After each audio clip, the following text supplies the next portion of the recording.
रात के करीब 12 बज रहे थे।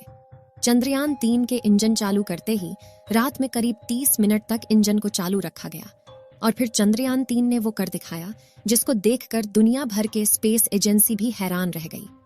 इस काम को अंजाम इसरो के बेंगलुरु हेडक्वार्टर में बैठे वैज्ञानिक दे रहे थे।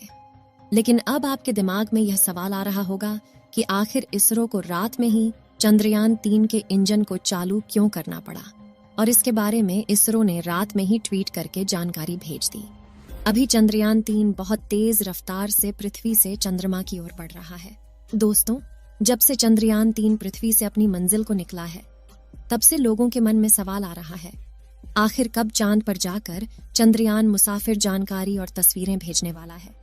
हम बताने जा रहे हैं कि अभी इसने क्या खुशखबरी दी है, और साथ ही आपको यह भी बताएंगे कि अभी पृथ्वी से कितने किलोमीटर दूर चला गया है और चांद की कक्षा में है, कब तक पहुंचेगा।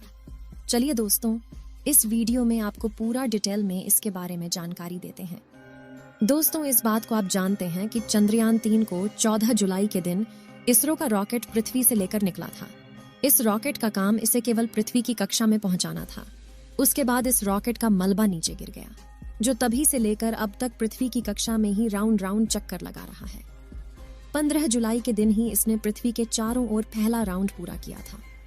क्योंकि जैसा कि मैंने पहले आपको बताया कि कोई भी अंतरिक्ष यान किसी अन्य ग्रह पर या फिर उपग्रह पर डायरेक्ट नहीं भेजा जाता है, बल्कि इसे पहले पृथ्वी के चारों ओर राउंड राउंड घुमाया जाता है और फिर धीरे धीरे अंडाकार राउंड में पृथ्वी से दूर भेजा जाता है। अगर इसे सीधा भेजा जाए तो पृथ्वी की भारी भरकम ग्रेविटी उस अंतरिक्ष यान को पृथ्वी से दूर नहीं जाने देगी। 17 जुलाई को यह मुसाफिर चंद्रयान पृथ्वी का एक राउंड पूरा करने के बाद दूसरे राउंड में प्रवेश करता है।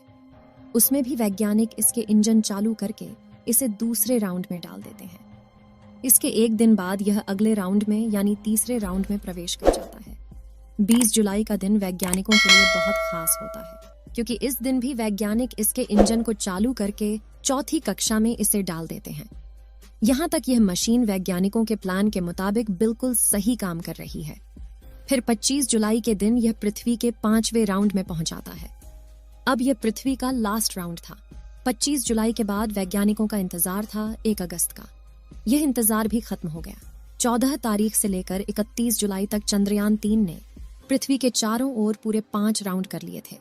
अब चंद्रयान बिल्कुल सही सलामत पृथ्वी के 5 राउंड पूरा करके तैयार हो गया था। किसी भी अंतरिक्ष यान को पृथ्वी की भारी ग्रेविटी से निकलने के लिए इसके इंजन को चालू करना पड़ता है। फिर वैज्ञानिकों का इंतजार था 31 जुलाई और 1 अगस्त की मध्य रात्रि का। रात में करीब 12 बजे वैज्ञानिक इसके इंजन को चालू कर देते हैं। जैसे ही चंद्रयान पृथ्वी से 236 किलोमीटर की दूरी पर पहुंचता है, तो वैज्ञानिकों ने स्पेसक्राफ्ट में लगे थ्रस्टर्स में फायरिंग की। इस पूरी प्रक्रिया को विज्ञान की भाषा में ट्रांसलूनर इंजेक्शन कहा जाता है। इस पूरे प्रोसेस में करीब आधे घंटे का समय लगा था। वैज्ञानिकों की टीम पूरी तरह से चौकस थी और आधे घंटे बाद ही चंद्रयान 3 ने इतिहास रच दिया। चंद्रयान 3 ने वो कर दिखाया जिसके बारे में इसरो को पूरी उम्मीद थी। यह भी एक प्रकार से चंद्रयान 3 के लिए किसी अग्नि परीक्षा से कम नहीं थी। जब पूरी दुनिया सो रही थी, उसी समय इसरो इतिहास लिख रहा था। यानी रात को ही चंद्रयान 3 ने इतिहास रचते हुए पृथ्वी के गुरुत्वाकर्षण को छोड़कर पृथ्वी और चांद के बीच वाले रास्ते की तरफ मुंह मोड़ लिया था, जहां अब उसे एक भयानक अंतरिक्ष में लंबी दूरी तय करनी है। चांद तक पहुंचने के लिए अब चंद्रयान पृथ्वी और चंद्रमा के बीच के हाईवे के ऊपर चल रहा है। लेकिन दोस्तों, जब यह पृथ्वी का गुरुत्वाकर्षण छोड़ता है, तो उसमें इसकी स्पीड बहुत ज्यादा तेज रखनी पड़ती है। जब हमारी पृथ्वी के वातावरण से बाहर निकला था, उस समय इसे 1 सेकंड के अंदर 11 किलोमीटर की स्पीड हासिल करनी पड़ती है। इतनी स्पीड हासिल करने के लिए इसरो के वैज्ञानिकों ने बाहुबली रॉकेट का प्रयोग किया था। भारी भरकम रॉकेट बादलों को चीरता हुआ चंद्रयान 3 को पृथ्वी के ऑर्बिट में लेकर गया था। अभी हाल फिलहाल इसकी स्पीड की बात की जाए तो करीब 40,000 किलोमीटर प्रति घंटा है। अभी 5 से 6 दिन इसे सीधे हाईवे की तरह सफर करना है। 6 दिन बाद फिर से वैज्ञानिक चंद्रयान 3 के इंजन को चालू करेंगे, क्योंकि इस बार चांद की कक्षा में प्रवेश करेगा, जहां पर वैज्ञानिक इसके इंजन को ऑन करके इसे चंद्रमा की कक्षा में धकेल देंगे। फिर जब चांद का गुरुत्वाकर्षण इसे पकड़ लेगा, तो वही प्रोसेस अपनाएगा जैसे पृथ्वी के चारों ओर अपना रहा था। चांद के चारों ओर अंडाकार राउंड काटते हुए धीरे धीरे चांद की धरती के नजदीक जाएगा। लेकिन ये काम आपको जितना आसान लग रहा है उतना है नहीं। यहाँ पर अगर वैज्ञानिकों से अगर थोड़ी सी भी चूक हो जाती है तो आपको पता है कि यह मुसाफिर 40,000 किलोमीटर प्रति घंटा की रफ्तार से बढ़ रहा है। इतनी रफ्तार से चूकने पर चांद से आगे निकल सकता है। वैज्ञानिक इसे चांद की कक्षा में डालने के लिए मॉड्यूल सिस्टम को ऑन करके क्लस्टर्स के माध्यम से इसे कंट्रोल करते हैं। प्रोपल्शन मॉडल में लगे छोटे छोटे इंजन की मदद से इसे अपोजिट दबाव देकर इसे चांद की कक्षा में डाल दिया जाएगा। इसरो के वैज्ञानिक पल पल की जानकारी रखेंगे। चंद्रयान के लिए यह दिन भी बहुत ज्यादा खास रहने वाला है और एक बार चांद की कक्षा में पहुंचने के बाद धीरे धीरे वैज्ञानिक इसकी कक्षा को छोटा करते जाएंगे और चंद्रयान अपने लक्ष्य के नजदीक पहुंच जाएगा। इस प्रोसेस में काफी दिनों का समय लगेगा। 17 अगस्त के दिन चंद्रयान 3 का प्रोपल्शन मॉड्यूल विक्रम लैंडर से अलग हो जाएगा। उसके बाद चांद का कुछ राउंड काटने के बाद 23 अगस्त के दिन यह चांद के बहुत नजदीक यानी 30 किलोमीटर की ऊंचाई पर पहुंच जाएगा। फिर इसका केवल एक ही काम है, बस इसे धीरे धीरे चांद की जमीन पर उतरना। यह सफर कुछ मिनटों का होता है, लेकिन इस पूरे मिशन का यह 15 से 20 मिनट बहुत ज्यादा खास और भयानक होते हैं। इसी स्टेज में आकर अच्छे अच्छे मिशन फेल हो जाते हैं, क्योंकि इस समय इस अंतरिक्ष यान को बड़े आराम से उतरना होता है और इसके लिए वैज्ञानिक इसके अंदर एडवांस टेक्नोलॉजी वाले उपकरण लगाते हैं, जिसकी गति को उतरते वक्त स्लो करते हैं, जिसे थ्रस्टर्स कहा जाता है। यही थ्रस्टर्स इसे ऊपर की ओर धकेलते हैं, जिससे इसकी स्पीड कम हो जाती है। इस दौरान चंद्रयान 3 के लैंडर की रफ्तार 6000 किलोमीटर प्रति सेकंड से धीरे धीरे घटकर 7.2 किलोमीटर प्रति सेकंड यानी 2 मीटर प्रति सेकंड तक लेकर आना है। जिस वक्त अंतरिक्ष यान उस भयानक जगह पर उतरेगा, उस वक्त ये अपना खुद का दिमाग इस्तेमाल करने वाला है, यानी खुद की आर्टिफिशियल इंटेलिजेंस का इस्तेमाल करके यह डिसाइड करेगा कि इसे उस मुश्किल वक्त में कैसे फैसले लेने हैं।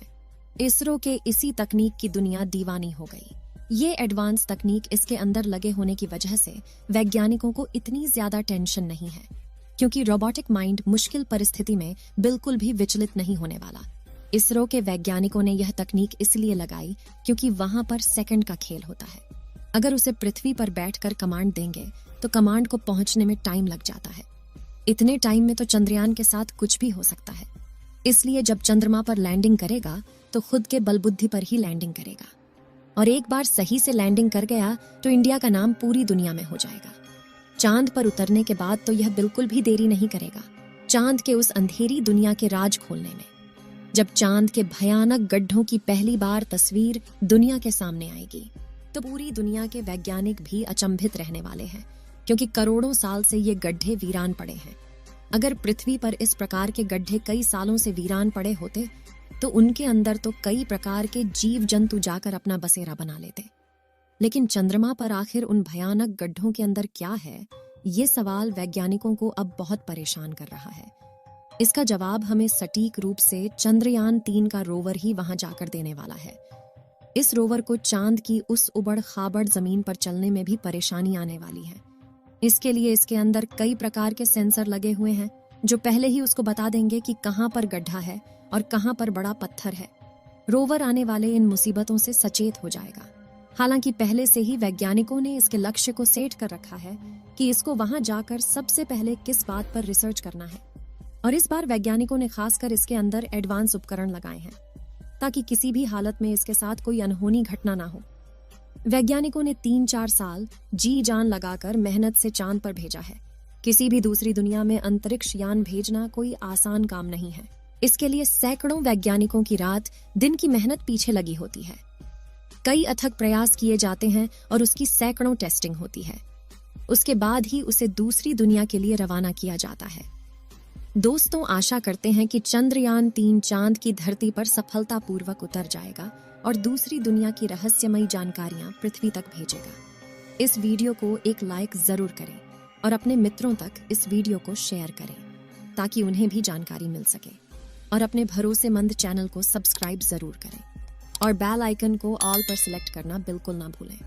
मिलते हैं किसी और नॉलेजेबल वीडियो के साथ। वीडियो को अंत तक देखने के लिए धन्यवाद।